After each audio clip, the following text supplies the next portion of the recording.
As business owners, entrepreneurs, family men, it's difficult for us to find the time to put together projects like these. Even though it's something we really want to do, unfortunately, taking care of the things we have to take care of comes first. However, because of viewer support for people like you, we're able to continue doing this. Please consider joining our Patreon and supporting the Burn and Return podcast. Podcast.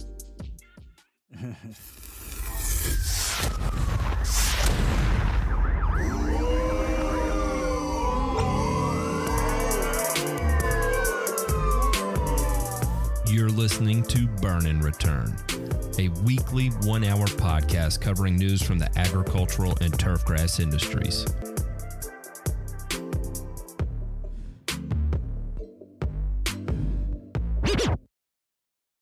Gentlemen's, showing respect to our great Canadian brethren, AVE, a man's man, a men among men, and someone I desire to be like when I grow up, if I choose to grow up, which is still debatable at this point. Nearly 40, but you know what? I just don't want to do what I don't want to do. So we'll see how that shakes on the other side. But, gentlemen's, how are you doing? Did anybody go to jail this weekend? Did we have any notices show up in the mailbox that children you had fathered are wanting back into your life in one financial way or another? Or did you almost lose in overtime? Nope. Nope. No. Nope. Loss in regulations, as a matter of fact. Yeah, but you didn't go to overtime with Florida either, you know. So you had a legit. Was that a massive sign of disrespect to you in your athletic prowess as a volunteer? No, look, because the volunteers. I was talking to Brandon Murray about this. Shout out to Brandon Murray and the Centipede Boys, by the way, who accepted another gig. I don't know if I should talk about that on air or not. But anyway, what's up, Brian? You just did. Brandon. Jesus, what is going on with me? I am so effed over our meetup coming up. My brain is just absolutely scrambled.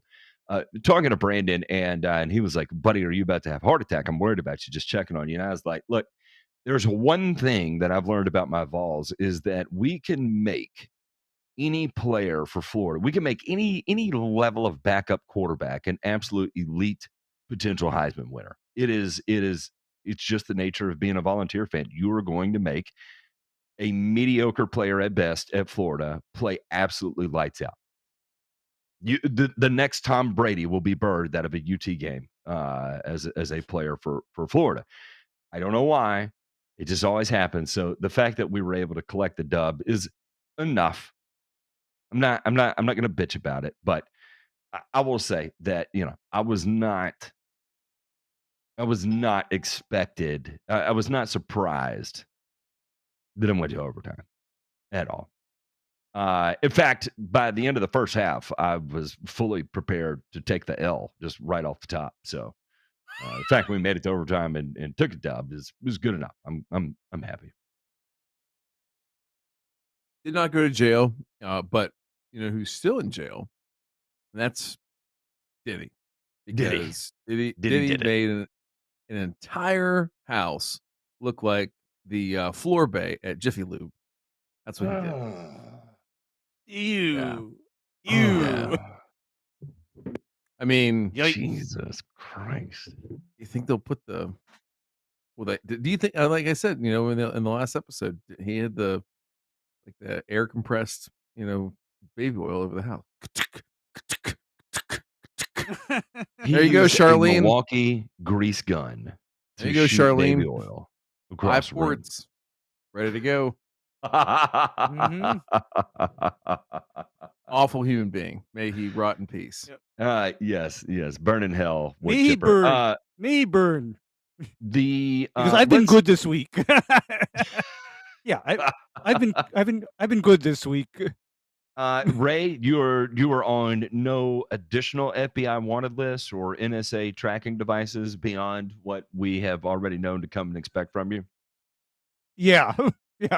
I've been good. This is good. Promise. This is good. Scout's honor. I've been totally good. I mean, then we do. We have a series of dubs here and something to celebrate. I like it. Mm-hmm. Mm-hmm. JPEG, I want to kick this off a little differently. I want to start with our returns, and there's a reason why. And so if we could kick off with the return sounder there, if that's possible.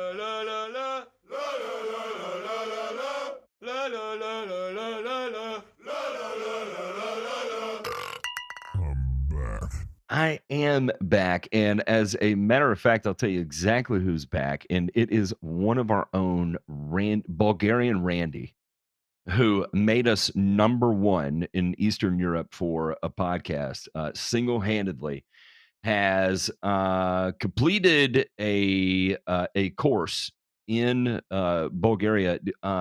Does anybody have any additional inside information on this? I think it's through BIGA, which is the British and International Greenkeepers Association, Bruh. and that's Whoa. yeah. I'm pretty sure. I don't want to go out too far on a limb here, but I If that's believe true, if that's true, Ryan, oh my goodness, because here's another little bit of inside baseball. That name Randy rings a bell with me because he's a regular at the Insomniac help desk. Yeah, Because I'm due to sure the time he's at least 7 hours difference there. I think he's 7 hours ahead. Yeah. plus Yeah, 6 so- for Ray, so he's literally on the other side of the earth. yeah. Yeah, because there's been many an evening where I've just been trying to answer all of his questions. To the best of my ability. It's fantastic to see this. One, the picture that's up here, to see the smile on his face is I mean, that's genuine joy. You can't can't state that any other way. That's genuine joy. And there are few people who I have seen that express the kind of interest that he does in this, and the other people that I have seen express that kind of interest, interestingly, are all patron members in our Discord as well too. If you want to check it out, patreon.com/Burnham Return. You can come hang out with us over there and meet people like Randy, who's out there doing the damn thing, from everything from the trials he conducts on his own property, the different research experiments that he has going on. I mean, it's fascinating the level of detail that he goes into. But again, we have another tech guy turned turfy, and boy, I to see this I'm not exactly surprised because he didn't just express an interest in it; he was 100%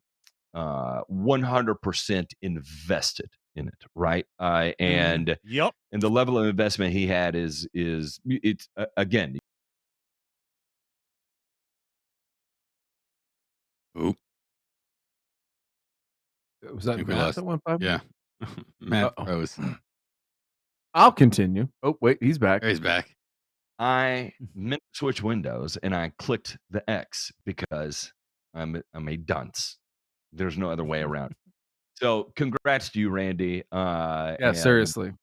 Yeah, that's absolutely It's wild. a great way to kick off our meetup week in Louisville. That's great news. And it goes to that point that, he said he was inspired by us, whatever. Like, listen, we are not inspiring people. We literally just get up here and talk. And the only thing that's unique about it is that Jay Pink records it, and someday this will be all used against us when we do run for political office. But until that time, and listen, that's already that has already been taken care of, because we've all retained Driver to be our campaign managers. And listen, if anybody can spin the absolute shit out of something and make it seem like it's not bad, it's our friend Mac Driver. But no, seriously, Randy is the epitome of the people that really enjoy the show, the people that are our people. And that is somebody who, does what they do in their daily life, but they find grass and they do something. Randy, thank you. Congratulations. Keep pounding, and come visit us in Louisville next year, please. Yeah, man, boy, wouldn't that be something if Randy showed up? It would be, I don't know. I'd probably lose control. I'm not going to lie. But I'll probably lose control regardless. So I don't know. It's strange. Anyway, I guess now we'll move into this week's headlines.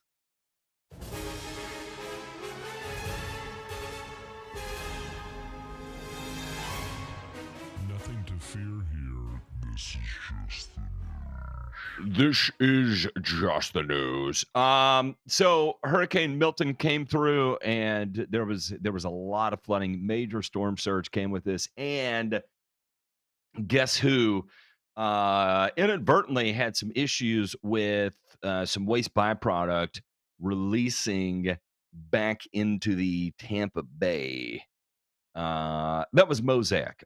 Mosaic has a byproduct, an industrial byproduct called phosphogypsum, which also is known to emit radon because it is a radioactive gas. The storage system for water around a pile of phosphogypsum became overwhelmed in Riverview. The site received nearly 15 inches. I'm sorry, this is not in Tampa Bay. It's here. Received nearly 15 inches of rain during Hurricane Milton less than 2 weeks after Hurricane Helene, the company said in a statement. Water quality impacts in Tampa Bay are expected to be modest, if any. The company addressed the overflow issue on Thursday and said it was continuing on Friday. It said in the statement, we've been in constant communication with regulators who are on site today. The affected phosphogypsum pile is closed, meaning the company's not adding new material to it. It contains radium, which decays to form radon gas, the US EPA said, noting that radium and radon are radioactive. It could cause cancer. The EPA requires that phosphogypsum be managed in engineered piles or stacks to limit public exposure for radon emissions. The EPA told Reuters the Florida Department of Florida Department of Environmental Protection regulates the design, construction, operation, and maintenance of phosphogypsum stack systems, and they must continue to comply with all regulatory requirements. Mosaic, which mines phosphate rock in Florida and produces about 3/4 of North America's phosphate fertilizer, said it idled the Florida operations in anticipation of Milton. So a couple things here is any leak of phosphogypsum a good thing? No, 100%. Mosaic says the water quality impacts are modest at best. I don't know. We'll wait until the data comes out on that, and now I will say testing for radon is not a very complex thing. So we should be able to see some results from that relatively quickly. And we're talking about 17,500 gallons, which in total volume, that sounds like a lot. However, if the amount of radium or radon that is actually dissolved into that 17,500 gallons is that, we'll say like, I don't know, 10 parts per million. And then that 17,500 gallons dilutes into, I don't know, like 1.4 billion gallons or something, or 144 billion, or, some exponentially greater number than that.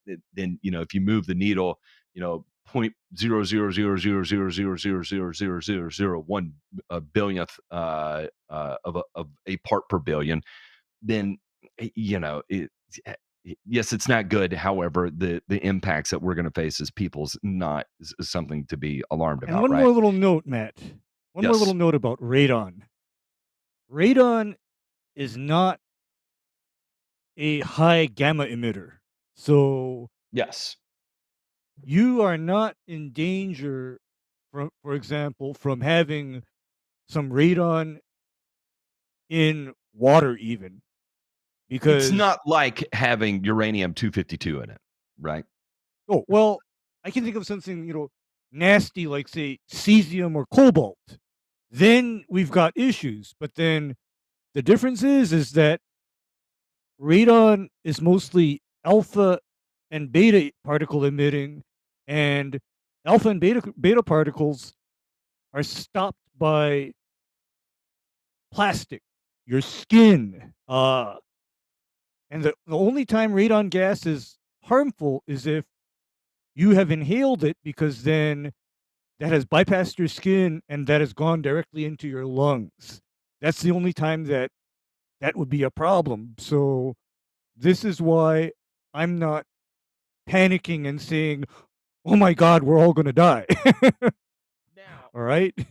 On the flip side of that, what is one thing that should at least keep your eyes pivoting in multiple different directions relatively rapidly is, if you caught the last statement there, Mosaic had idled Florida operations in anticipation of Milton. Now we have a stack that can no longer take waste. You know what that means? Production for for phosphorus has been idled.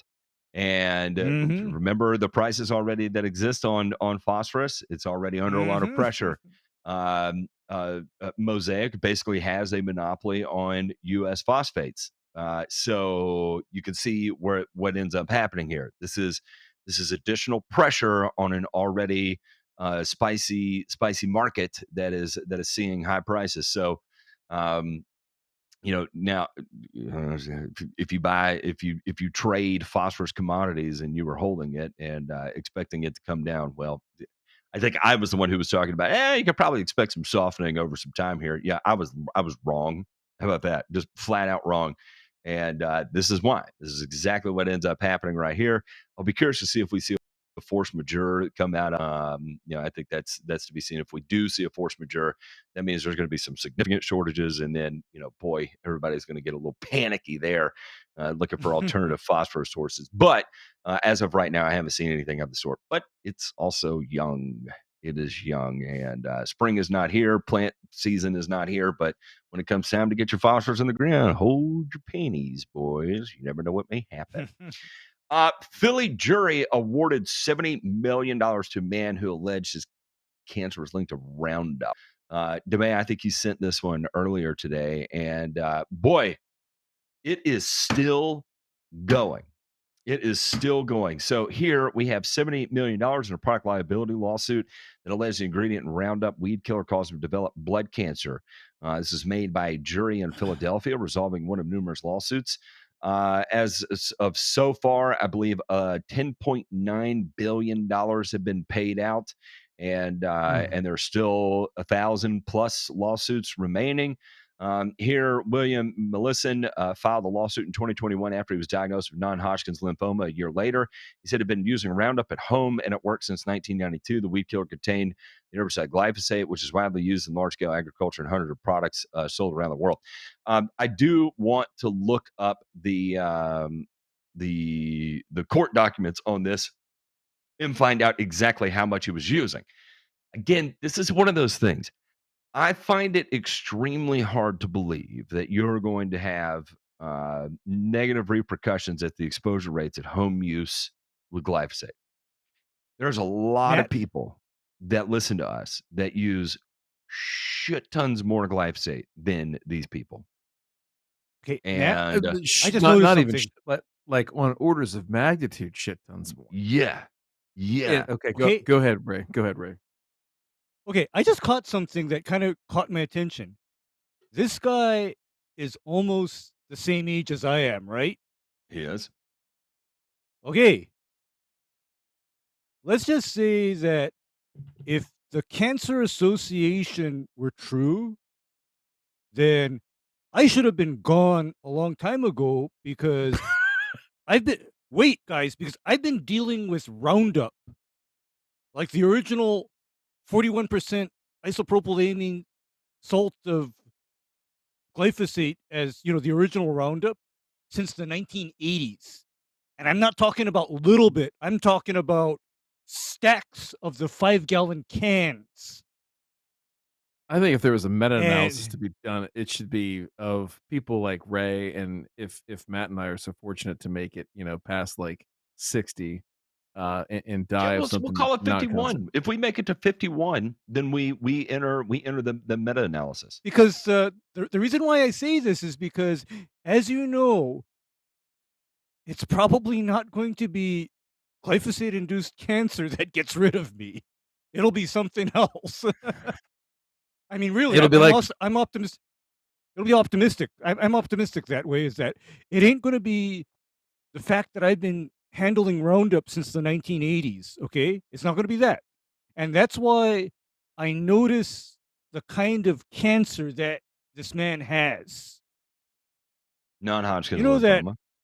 Okay, non-Hodgkin's lymphoma has an extremely strong genetic component to it, because I've known people that have gotten non-Hodgkin's and Hodgkin's lymphoma, and they were nowhere near any kind of herbicide or chemical. In fact, one of the people I know that got non-Hodgkin's lymphoma, as far as I know, he was a non-smoker, non-drinker, and he only ate chicken and vegetables. There. Yeah, And he still someone got really the close to me, their wife had it and beat it, thankfully. And again, similar situation. Office worker in Right? great shape, runner. Yeah. Healthy, super healthy, right? Right? Mhm. I mean, But, because you but see, by God, no weeds in the fence lines, though. Nope. no, but you see that is where Jesus I'm just starting. I'm just starting to wonder how much of this can be associated with confidence to glyphosate, because man, if that were true, Oh, no, Ray, then oh my this has been reviewed professionally many different yeah, times. There is no confidence that it can be associated to glyphosate. That's why this is all in civil court, is because it's emotionally tied to glyphosate, not scientifically tied to glyphosate. not factually at all. It's not a factual case at that point, because, as I said, if anybody out of all of us should have something like non-Hodgkin's lymphoma, it ought to be me. Because I'm thinking back to as I said, all the Roundup. I mean, let's see, what else have I been fooling around with that's kind of on that list? 2,4-D. There. I said Yeah. it, but Again, how many guys do y'all know that go through totes of this? yeah, Yeah. yeah. Totes, or back in the day, this stuff came in like metal drums. Okay, honestly, I saw it delivered in metal drums. I mean, so I'm still trying to put together how a person exposed to a small incidental quantity of this gets such a terrible thing to happen to them. Oh And to I'm that trying my end, to. God. well, and to DeMay. that end, first, let's go ahead and put up this link real quick. This is from Dr. Shaddix. Oh my God. And for those of you that are audio only, this is on his community page and his Facebook page. And he says, found this at an elementary school science fair. I particularly like what is written under the warning, exclamation point, and facts. Indoctrination starts early. So if you slide down here in the photo to the warning, which is in the lower left of this photo, it says glyphosate is scientifically proven to cause cancer. And then there's like a little, magic marker, skull and crossbones here. Mm-hmm. And so the facts say the chemicals people put on their yards to kill dandelion do more than kill dandelions. They can hurt you or your dogs, cat, because they have glyphosate. So don't use chemicals. What? Is this the What? editorial fair or the science fair? Okay. No, Here's this is the brainwashing fair right here. This is the brainwashing fair, because, and this is where, do you know how I raise holy hell about academics? It is because academics don't see incorrect statements that have no grounding in science, and they don't push back against such statements that are factually incorrect. Hey, I'll give Travis credit. Because He's pushing back on a 9-year-old here. Like, go get him. Yeah. because Boy, do I have opinions on schools. Again, I have really strong opinions, especially on public education, and now's not going to be the time for me to go on a diatribe here. But I think again, why no one clearly this 9-year-old did not come to this conclusion on their own, right? A 9-year-old is not processing what the word chemical means as a negative context unless it was taught to them as a negative context. This is one of the things that I tried to do, because I work with chemicals. Even in my day job now, even though I'm not an applicator, I do a lot of chemistry day in and day out, and I work with a lot of chemicals day in and day out. And it's everything from glutaraldehyde to formaldehyde is on the docket of things that are in and out of my building, right? And so this idea of chemicals of just by virtue, by name alone, as having a negative connotation is a big fucking problem. And I'm just going to leave it at that it is a big fucking problem. And I hope that everyone that listens to us, when I say that, and if you are afraid of the word chemical, come talk to us, and we will not be mean, we will not be condescending, we will have a legitimate conversation with you. I don't know how to start the conversation, and so if you come to me with questions, I will do my absolute best to answer them for Time's you. up. In It's fact, over. I would love to do an entire show dedicated to the fear of chemicals and addressing fear of chemicals and wherever that fear came from, like trying to actually unpack where that fear came from, because it is dangerous. It's dangerous, especially at an individual level. And I'll take it one step further. I have genuine fears for you and your family if you carry this fear of chemicals. Respect for 100%. Everyone should respect chemicals, chemistry, anything that falls into that category. Fear is baseless, and there are it needs to be talked about and openly talked about. And fear, and I'll never forget, this is like forecasting the future, forewarning the future. I'll never forget when I started working at TruGreen and they were teaching us how to talk to customers. One of the things that they always coach us on is that you never use the word chemical, right? It's always a product, it's always a material, it's never a chemical, because chemical carries a negative connotation and it scares people. There's a big unknown there as far as what it is. But we have to remember that anything we eat, you could take the most organic substance on earth, you name it, whatever it is, soy meal. We could take soybean flour. It is loaded with chemicals, everything from amino acids to organic acids. You name it, anything above and beyond. It's got free fatty acids. It's got linoleic acid. It has seed oils in it. You name it. Anything that could scare you about the chemical world, it is in it.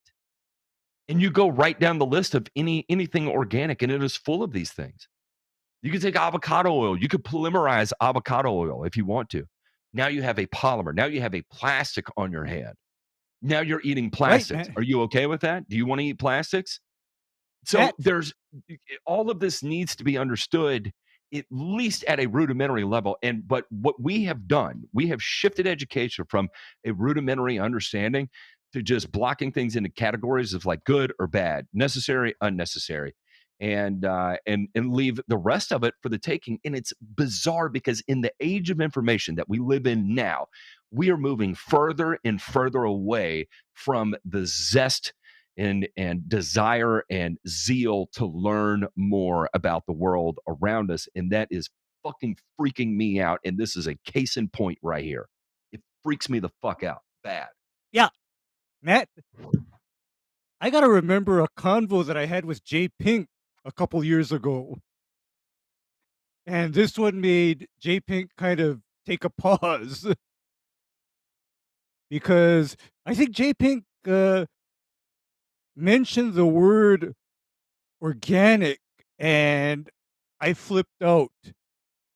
I told him, okay, Jay Pink, you want to know what's organic? Ricin is organic. Strychnine is organic. Cyanide. Cyanide is organic. Nicotine is organic. So Arsenic. Oh, arsenic is very organic. Let me tell you, because it's an element. So is thallium.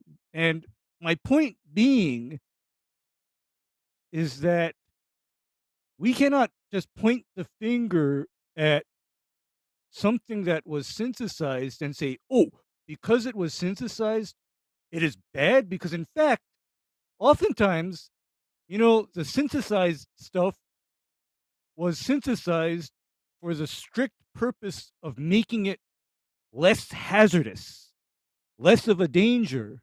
I mean, I keep on going back to that because of the the impurities. people, no, not only the impurities, but just the innate nature of that chemical. Because glyphosate, we do not synthesize EAAs or essential amino acids endogenously. We consume them and absorb them through food. Therefore, we are not affected by chemicals that affect the shikimic acid pathway. We are not affected by that.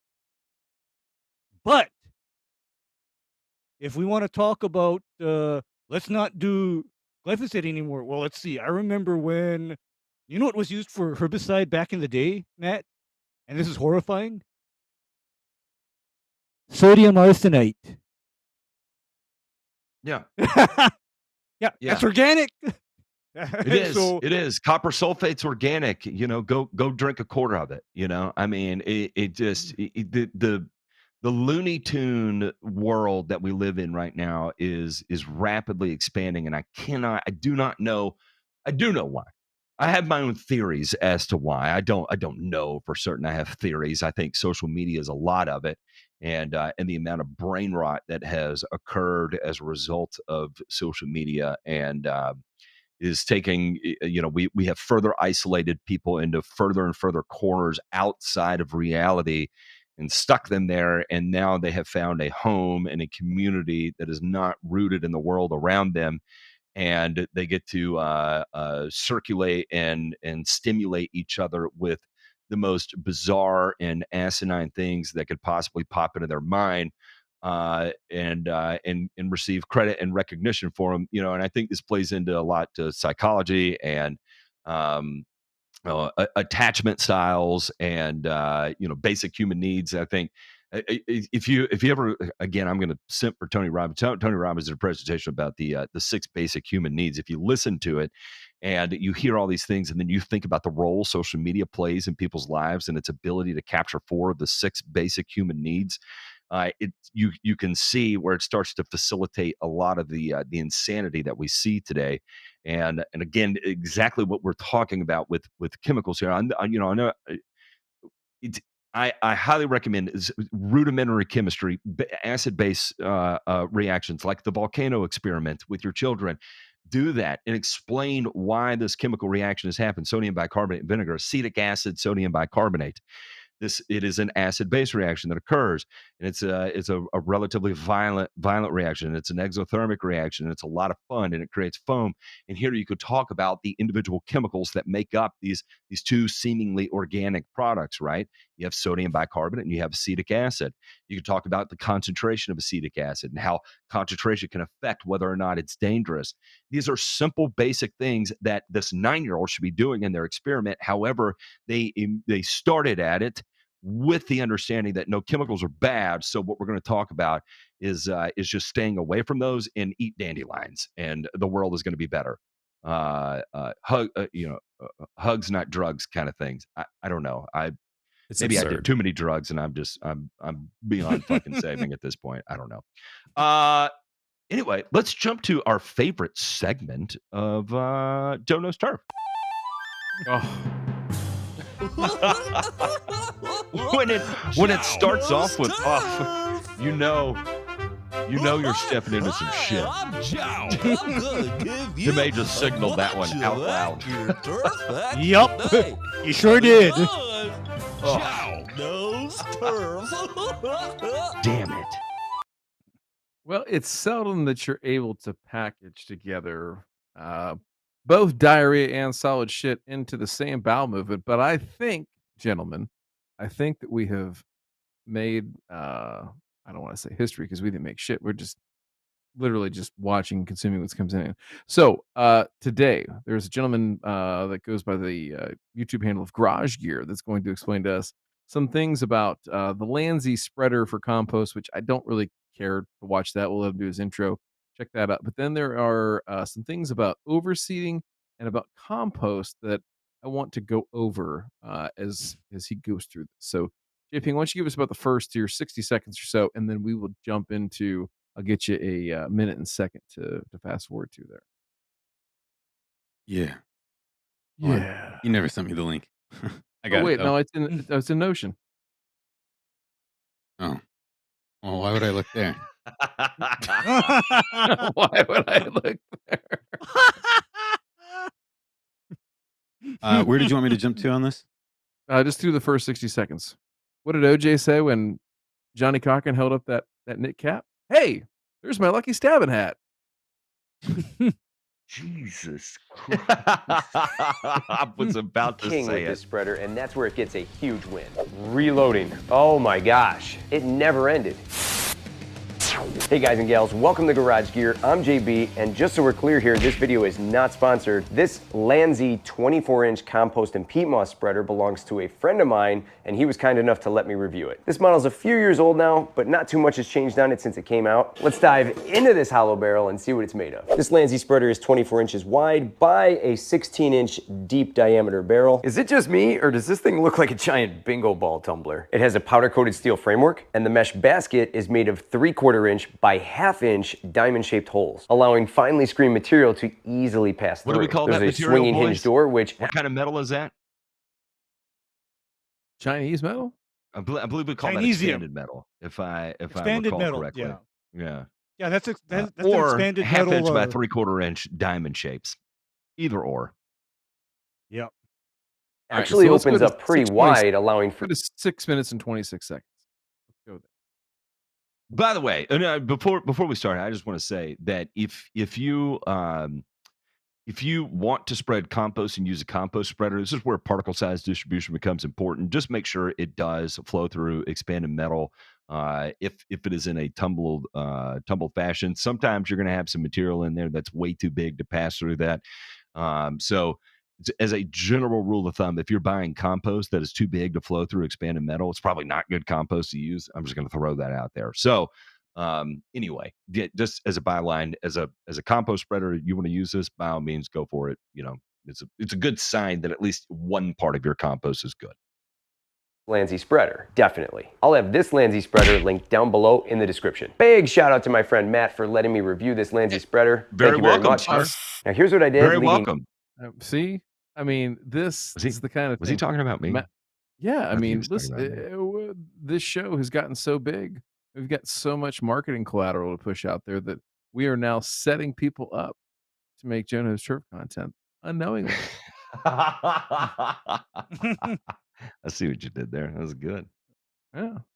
up to using the Landsea spreader. Timing is everything, and here in my local area, it was a relatively dry fall. As soon as the rain began to return, I immediately mowed the lawn as low as I could comfortably go with it, knowing I wasn't going to be mowing for about the next 2 weeks. And once the lawn was completely mowed, it was time for grass seed. And this wasn't just any type of seed I threw down. This was the best of the best for a cool season lawn. I threw down The best Blackout of the Elite best. Perennial Ryegrass seed sent to me by my good friend Jesse over at Lawn Life right here on YouTube. Thank you very much, Jesse. Jesse has been a big fan of Garage Gear since the beginning, and he is the man when it comes to being on top of every current trend in the lawn care world. Everything from lawn care basics to nitrogen blitzing, even pre-germinating grass seed, this guy's got it down. He's done some pretty powerful stuff over on his channel, so check it out. And the grass seed in this bag is made up of Fireball and Hat Trick Perennial Ryegrass, which were rated as some of the darkest grass cultivars by the National Turfgrass Evaluation Program. They rate these cultivars based on overall quality, density, leaf texture, and color. And Fireball and Hat Trick came out on top. So now let's analyze this seed here a little further. Now this is about as pure seed as you can get. It says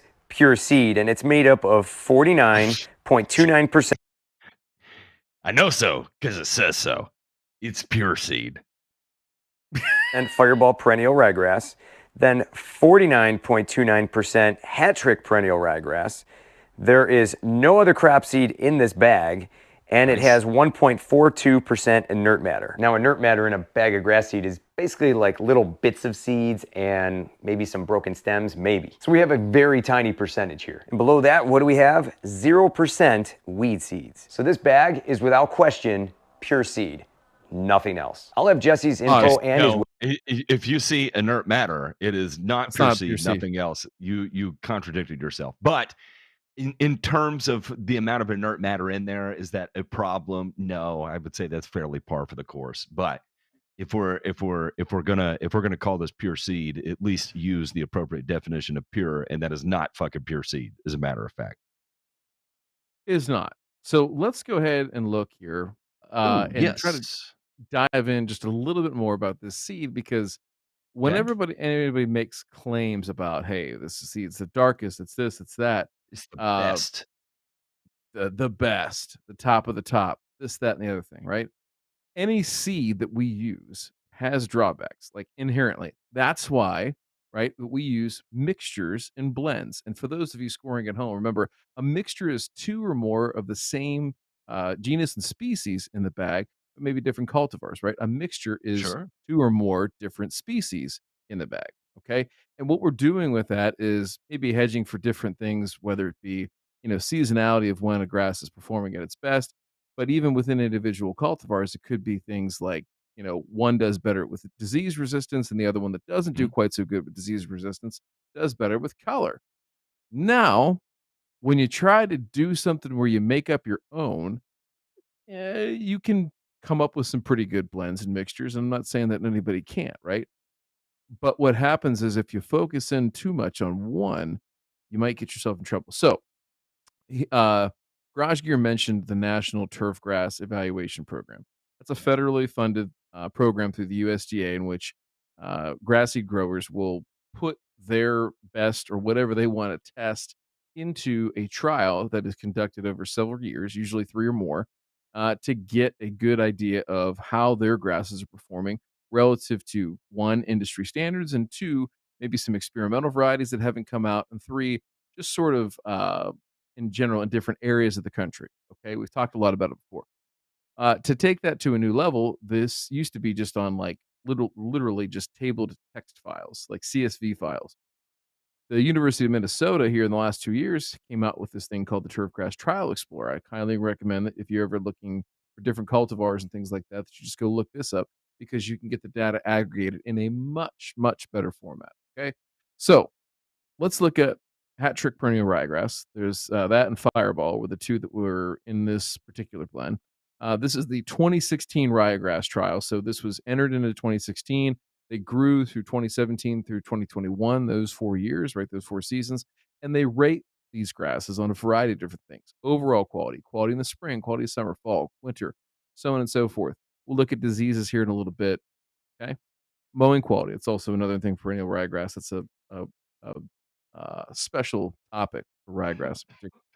All right, now, so things I want you to look at here, Ray, is look at this table average here. So we're looking at what the average is across all these sites, and all they're rating for is Mhm. color. Now, for those of you scoring at home, 1 is the lowest number that we can get. Those are the ones that look like dog shit. 9 is the best, and 9 is the absolute top of the scale. These are all rated visually. Okay. So, what we see here is that Fireball and Hat Trick absolutely, unequivocally in the top grouping here.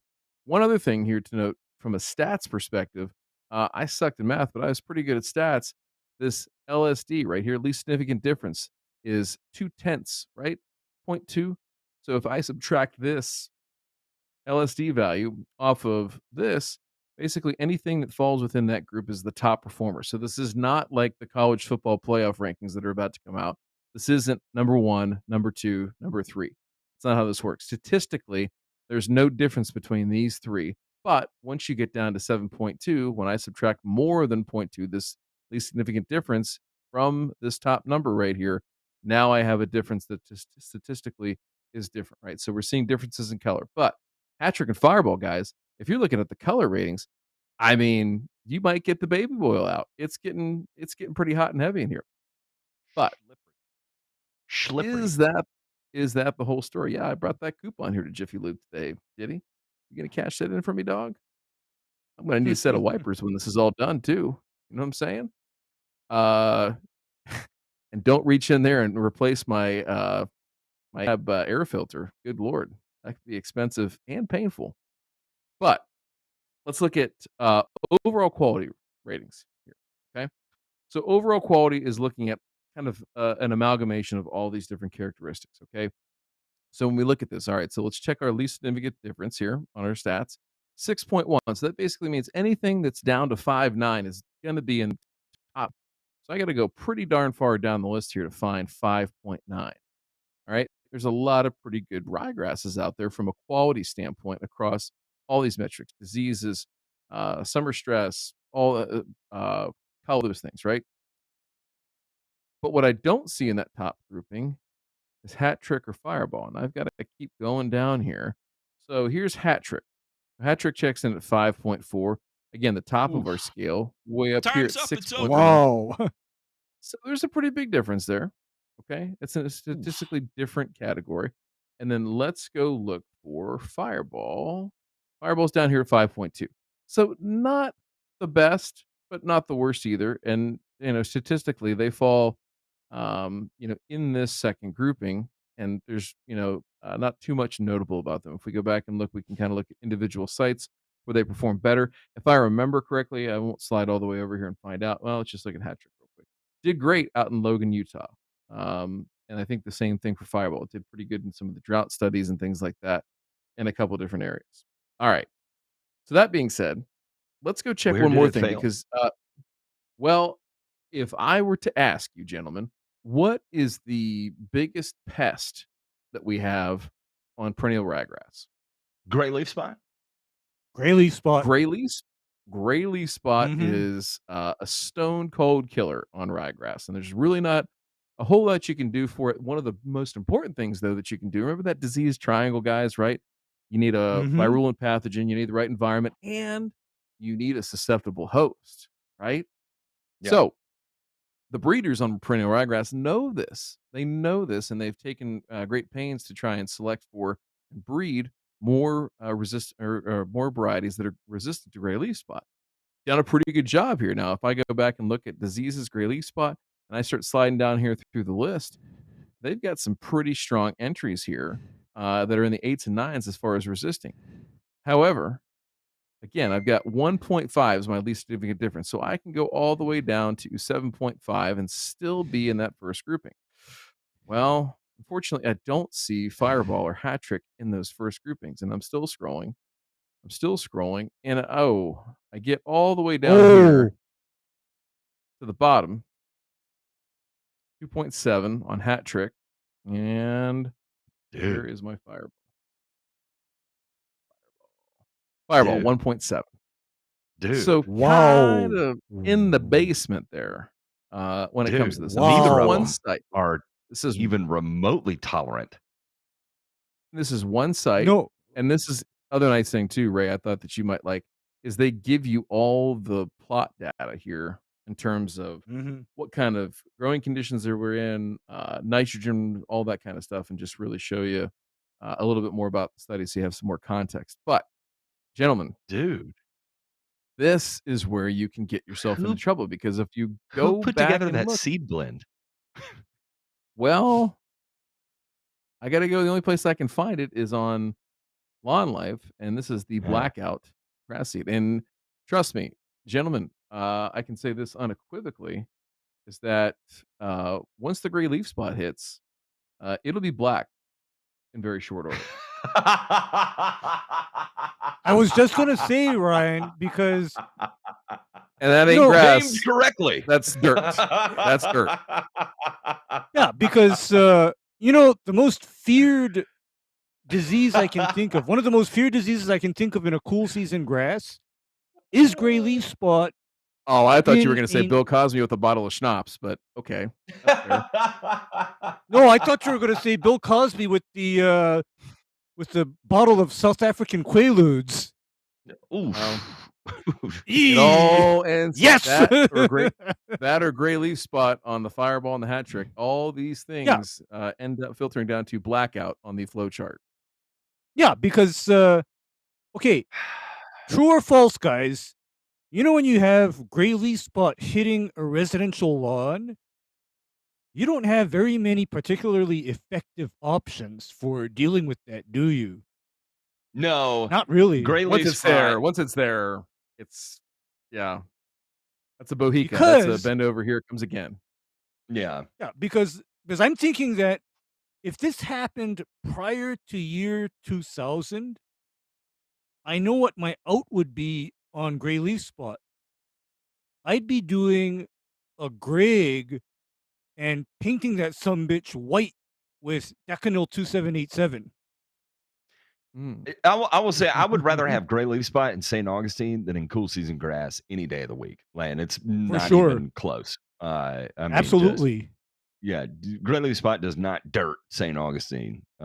So No, because Matt, because I've caught some instances of gray leaf spot in St. Augustine, and my usual go-to is cut the water, no more nitrogen, and app of lexicon, and then we're no longer in trouble. yeah. Okay, I mean, there's ways to deal with it. I've had granular headway do plenty sufficient on gray leaf spot in St. Augustine with, and 2 weeks later, you're like, damn, I'm a sumbitching hero. Look at this. If you're going to buy seed, let me tell you, I'll give you a couple of different recommendations right here. My first recommendation, I've got 3. My first recommendation is do not buy Blackout. I'm going to go ahead and put that out there. Number 2 and number 3, Elevated Lawnscapes has a great tall fescue blend that I saw. It's a Mountain View seed blend. It's got some of the higher performing LS varieties in it. I think Valkyrie's in it, maybe Firecracker and Spiders and another one in there. Something like those 3, but they were all great Mountain View seeds. And then Nor consistently always has great seed too. You can see the videos that he has with his fucking perennial ryegrass. It just looks like it. I'm fairly certain it is actually a satellite that communicates via Starlink with the rest of the solar system, just based on aesthetics alone. I mean, when I turn it on and I look at it, I'm just like, holy shit. And actually with Cam's seed blend, I have actually used all of those professionally and had great results with them. So, again, that is, I would not buy a bag of gray leaf spot susceptible dirtability from that there. Don't get me wrong. Did you pick 2 green cultivars? Yeah, you did. At the sacrifice of some of the other genetic failures of those cultivars. And again, this is one of those things that it in certain instances, right? I see it a lot in the fertilizer space, right? Anyone can design a fertilizer, anyone can design a seed blend, but there's a lot of secondary effects that you have to take into account when you're putting things together. And so, while it may all look great and feel good on the surface, if you don't pay attention to what the secondary effects of what you're doing is, then sometimes you can get yourself caught between a rock and a hard place and create another issue out of something that could have been avoided if you just opted to invest a little bit more time into what you were doing, or consulted with someone and just said, hey, let me ask you, is this a good or a bad idea? There's again, not everyone's cut out for it. That's just the way it is. And fortunately, you get to tune in to here on Burn and Return, where we get to burn these sumbitches to the ground. Thanks for playing, gentlemen. Y'all did a great job of providing us content. We certainly appreciate it. Thank you. Come again. We'll catch you on, I'm sure, an episode in the future. All right, let's check out this week's burns.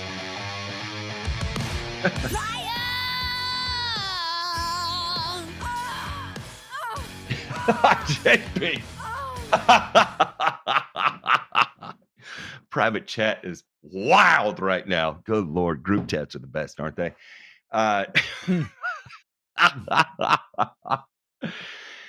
Scientific American has really devolved into one of the shittiest publications in the world right now. And I don't know how else to put it.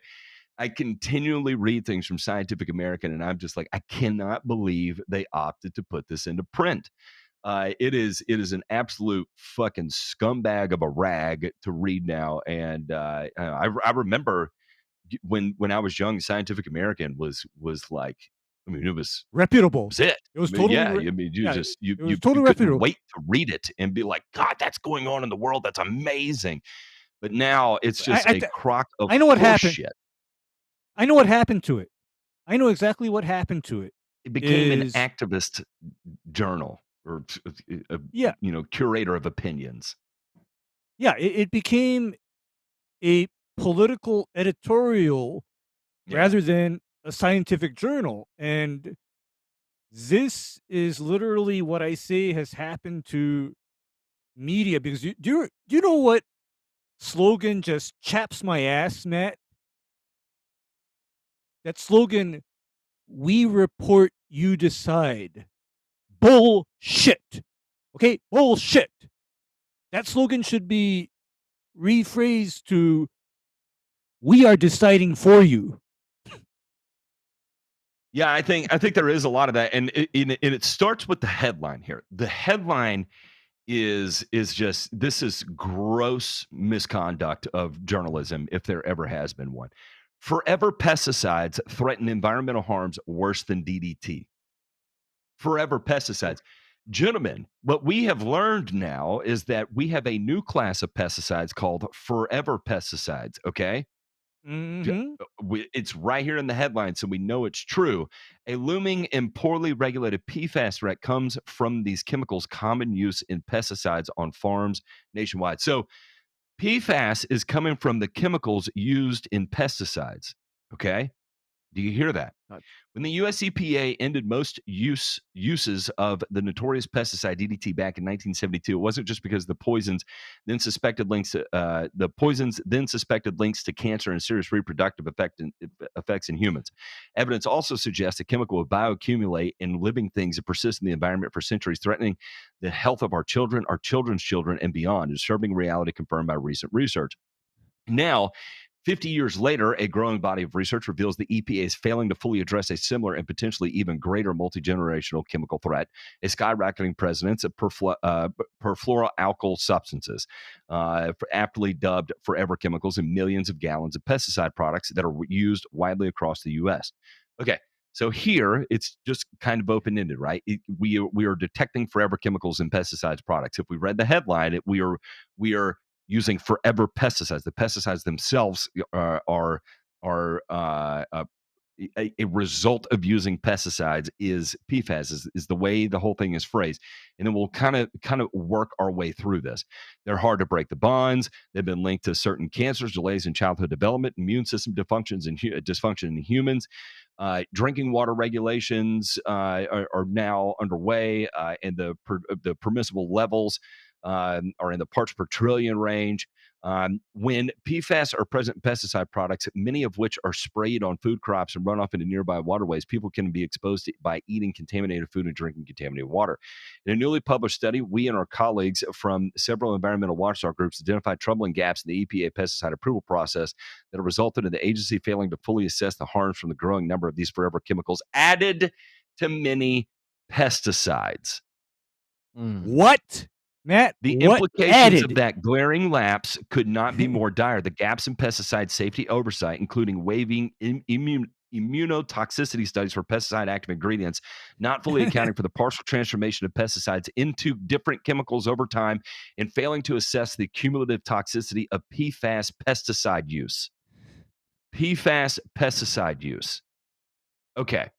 Our study found 14% of all conventional active ingredients in pesticides are PFAS. What? 14% of all conventional active ingredients in pesticides are PFAS.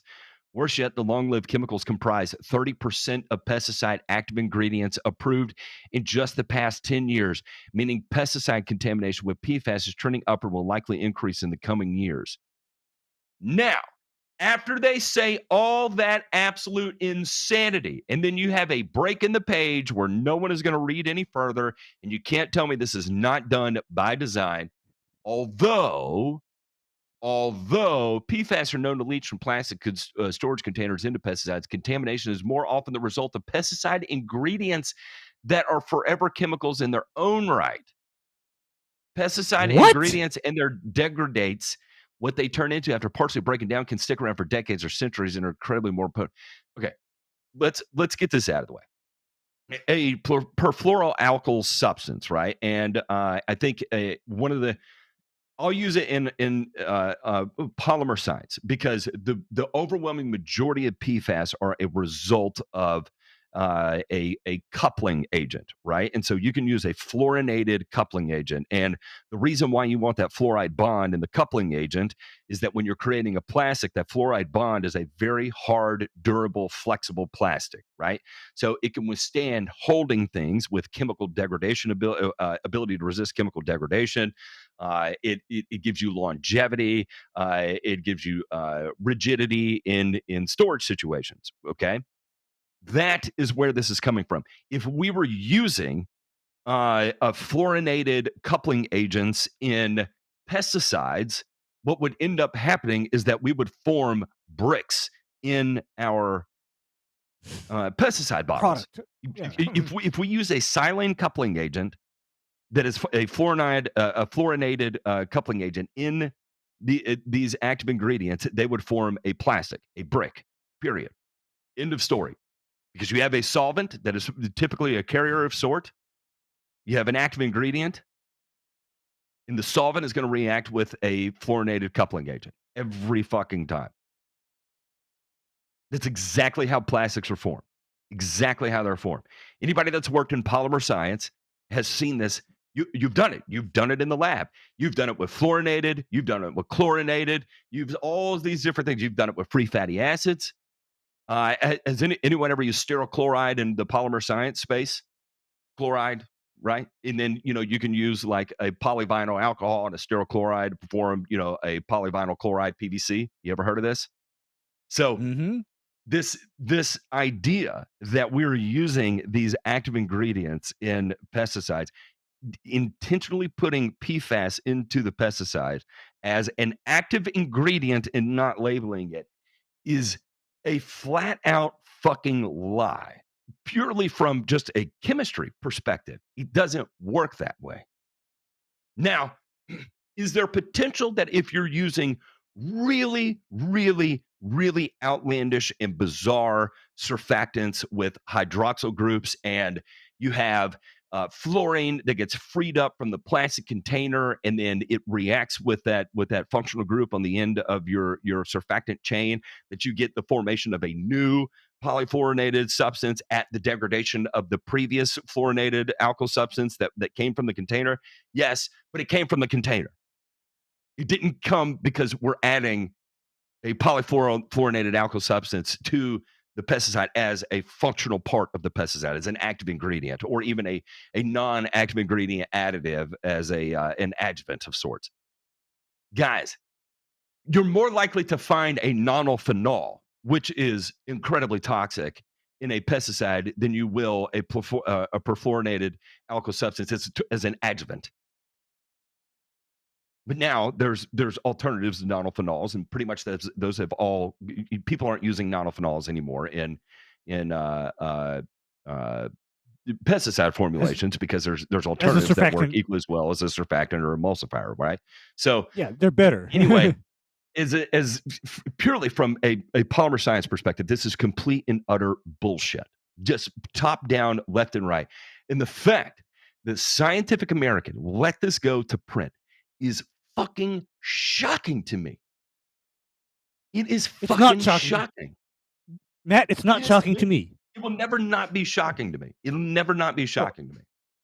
Okay, the reason why this doesn't shock me anymore is because, unfortunately, as you said earlier, Scientific American has deviated from their place as a scientific journal to, they've gone to becoming no more than a political forum.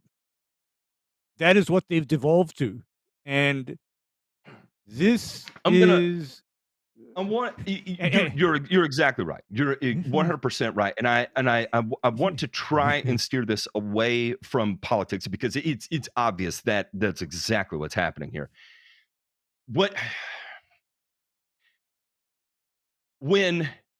How do I phrase this in such a way that it doesn't sound so, I don't know, inflaming? There is a serious underlying growing issue in scientific publications of the presence of activism. We see it in published studies regarding regenerative agriculture, and specific to regenerative agriculture, and specific to regenerative agriculture, that when you're using regenerative practices and you're removing crop residues from one place and moving it to another, especially without the presence of animals, you're utilizing 3 acres of biomass to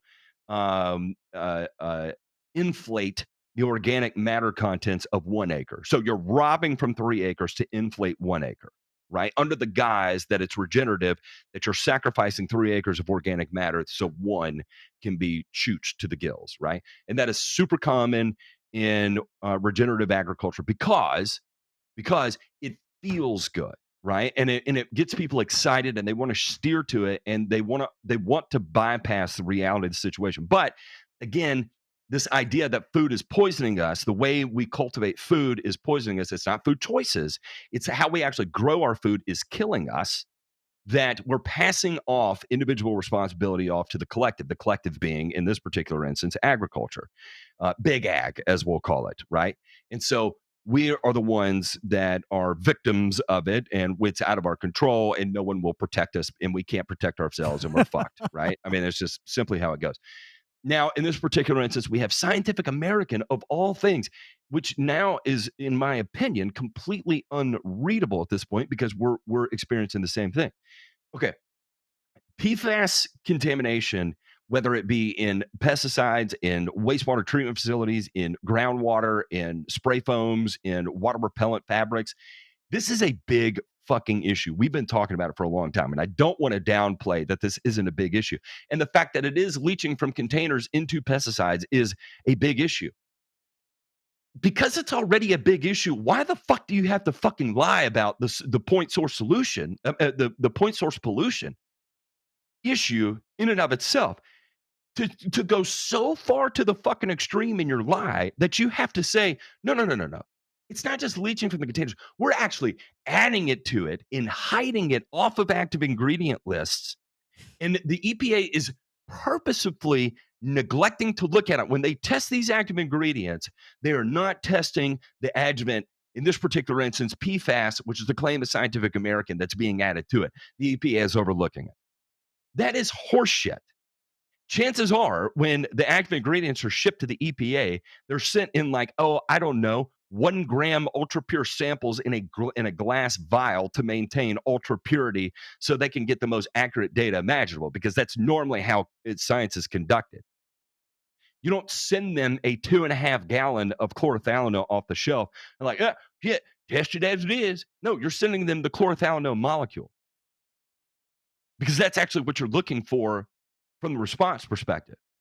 It's the same thing, like if you have an adjuvant in it, there's been another EPA approval process for whatever the case may be. We'll say it's a sodium lauryl sulfate. You're going to test pure sodium lauryl sulfate. So I don't think, maybe I'm crazy, I don't think there's an easy righting the ship from this point, other than the good fight being exposing it for what it is. And in this particular instance, the only thing that needs to be exposed is that this is no longer a credible publication. And if it's used in an effort to discredit anything, it should all be taken with a complete grain of salt. I don't doubt that there's something that is published in Scientific American that's valid and good. However, it calls into question the validity of all their work, which is so unfortunate. Because this is like the second or third time I've looked at a Scientific American article that is complete and utter bullshit. DeMay, you are the most level-headed of all of us.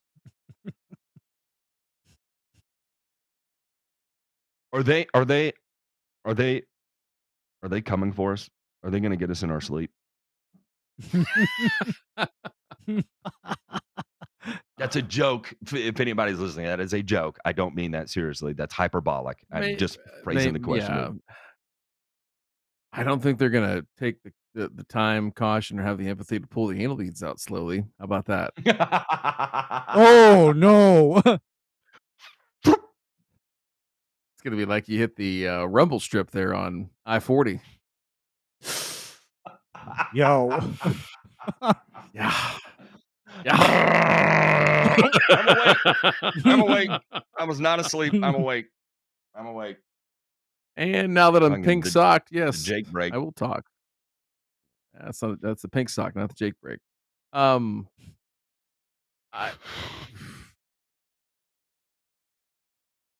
I think what they're doing is pretty evident. I agree with you that there's not a lot of understanding or seeking to understand, the issues. The issues are with more with the containers than they are with the pesticides. I think that anything in any system where we're harnessing nature is a calculated set of risks that has to produce a result or some continuing result. In this case, it's producing food for people to eat, and oh, by the way, there's a lot of people to feed. So um I, question is, who reads these, who consumes them, and what do they come for? And I'll just leave this issue like this: is that if they are coming for us, and it's not us, just turf, right? But in general, it is going to be after the containers first. There's already states right now where they're trying to outlaw the use of containers with PFAS, which would then ergo make the pesticides in them illegal to use because you can't get them, right? And so that is the route that is being explored, at least in 2 states that I can think of, and that'll be the thing to keep your eyes peeled for.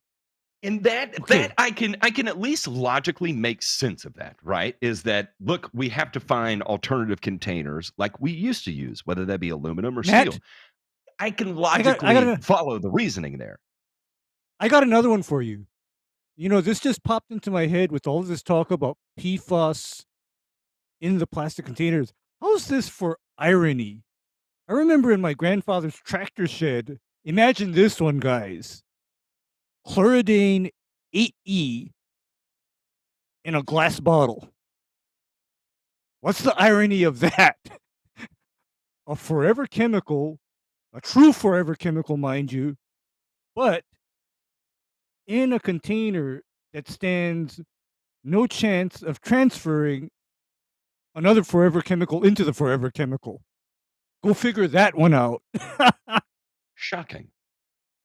Yeah, I mean, and it's rather interesting because I think I come from that transition period where, a lot of highly active substances, they used to be marketed and transported in either glass or metal.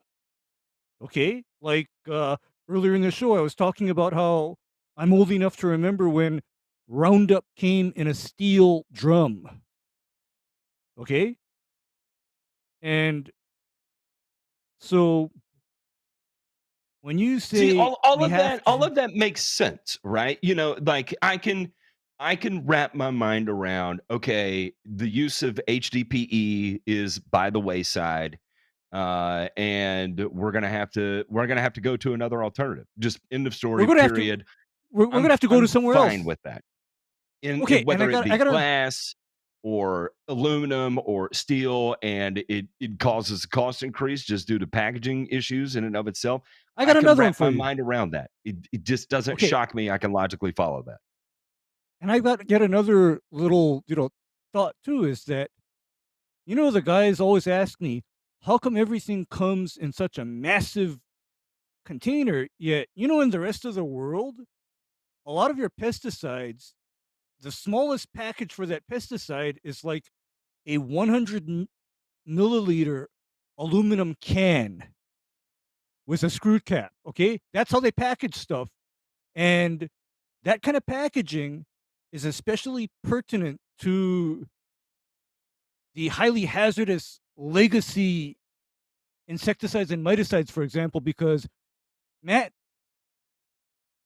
would you want to mess around with something in a 2.5 gallon jug and the LD50 on that is 50 milligrams per kilogram.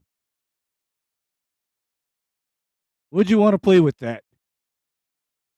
No, where No. in the other parts of the world, they pack that thing up in like a 100 milliliter vial, and that's the amount for 1 hectare.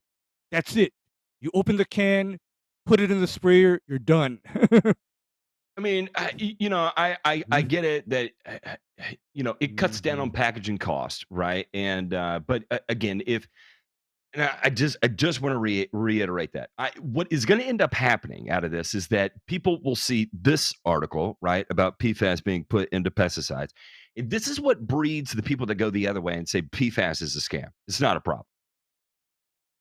When you lie about it like this in such an extreme way, you're going to get people that lie about it the alternative extreme way. Extremism breeds extremism. I firmly believe that, and I think this is a perfect catalyst for that example, right? It's the same thing with insert, just like saying that eating GMOs is going to turn you into whatever. Insert issue that's corollary, and it's going to turn you into a Tom Cruise action movie or whatever. It's going to continue to breed these hyper extreme fringe kind of takes on it, and what ends up happening is that as either side gets so loud about it, even though it's a small percentage of people comparatively, it gets so loud when it does make it time for legislative options, it's band-aid options, complete and total band-aid options. And for something like PFAS that is now understood what it's understood, or at least the scale at which it's understood, I think there's still a lot of unknowns at exactly where that parts per million long-term exposure looks like, or parts per billion. Even the recommendations right now are parts per billion. What does the high-end exposure level look like over a period of time, like when present in water, or the transfer opportunity from a pesticide container to a pesticide to a crop to making it, through a crush facility and then into oil, for example, that we consume. What does that look like through that process? Still, a lot of this we don't know yet. The science isn't there, hadn't caught up. Those long-term studies haven't been done, and so there's a lot of unknown about it. But what we do know is that PFAS, in and of itself, poses a big fucking problem. It's showing up in places it shouldn't show up in very high concentrations, or at least way higher than thresholds that have been previously beset, and that should alarm everybody. And there should be some sort of major fucking action plan right now to take a look at it. And I think as people, what are the easy things that we can do, to do that is to learn about what PFAS, learn about what its common uses are, and try to avoid those things. And see how it shapes your life. You may say it's not worth it, and if it shaves 10 years off my life, so fucking be it. It's just overcoming the exposure to it is whatever else. I don't know. Maybe there are some dietary or exercise things that you can do differently. Maybe there's a supplement thing you can do differently. I don't know what the answers are, but that's up to you to find out, right? And so again, I just don't want to make it sound like it's light. Like, no, this is serious. This is very big, and this is going to be dominating our headlines for a long fucking period of time, because the scale is so massive, and it is global, 100%. So anyway, I just wanted to point that out. That man, fuck Scientific American, just absolutely fuck the shit out of them, sideways and behind. The last one we're going to do here, and this is illegal pesticide sales at Hawaii Daiso stores prompt record fine. This one was for you specifically, Ray, because, well, here we go. I know something about it, Matt. All right, let's let everybody in on what happened here. So in Hilo, Pearl City, Picoy, and downtown Honolulu has agreed to pay $314,747 for selling 23 types of unregistered pesticides following a joint federal state investigation. I'll tell you what this is. The resulting fine, the EPA said, is one of the largest ever. Unregistered pesticides can cause harms. Besides the 23 different types, they also sold premium adhesive cockroach catchers, made in Japan fly catchers, both of which were mislabeled. The total amount sold has not been established, and the agency isn't aware of anyone suffering physical harms yet. However, they're going to come down on us, and they're saying that we will continue to keep an eye on this to make sure illegal products stay out of our store. All right, what were they selling, Ray? Okay. 2021 and 2022, that was the COVID pandemic. And what happened is these stores imported all kinds of disinfectant germicidal products directly from Japan. And guys, fun fact, did you know that products labeled as antibacterial germicidals or disinfectants for use in both home and institutions all have to be registered with the EPA as a pesticide? Mm-hmm. And so what happened is this particular retail chain, their main business is importing household goods from Japan for sale into Hawaii. That's their main business. So during the pandemic, they imported all kinds of germicide and disinfectant products from Japan to presumably be used against COVID. Mm. I mean, this was something that went on my bingo card rather early in the pandemic. That all manner of products were showing up claiming to be effective against the COVID virus. And here's the thing about doing that is that a lot of these disinfectant type products, the unfortunate thing about disinfectants is that they are often non-selective and they can be actually extremely toxic. Because one of the first disinfectants used in history was either phenol or mercuric chloride. I am not kidding about that. That was one of the first chemical disinfectants employed, for use against disease-causing bacteria and in places of human habitation. So this is why when people talk about, chemicals, pesticides, oh my goodness, we're all going to die. You know what? All I got to do is just go underneath their kitchen sink and say, hey, I see you got a bottle of bleach under there, or what about that can of Lysol? Guess what? That's an EPA registered pesticide. Yeah. Yeah. Right? And Right? for people that don't know, there's a very large a very large Japanese population in Hawaii, and it's one of those things. All right, so I don't know if you've ever been into a foreign marketed grocery store before that is like primarily imports, right? Or you go to an Indian grocery store or a Mexican grocery store, or this particular instance, this would be like a Japanese home goods store, right? There's certain things that are like creature comforts that you go for, and chances are in this particular instance everyone's panicked, they're in pandemic time, and what do? They go there, they look for their creature comfort disinfectant that I know I can trust this because it came from my land that I know and I trust. I know the people that make it. My family worked there for 33 years, and that's what I'm going to spray. I get it, but you can't do that, and they got dinged for it in a very, very big way. All right, we're gonna get out of here because we have a badass thunderstorm rolling through. My power just blinked twice, and so I'm scared I'm gonna run out of power. And I know J Pink is just down the road from me, so he's going through the exact same thing. I just looked on the radar, and he has a big ass cell hovering over his place right now. Okay. Again, big shout out to Randy, sir. Congratulations.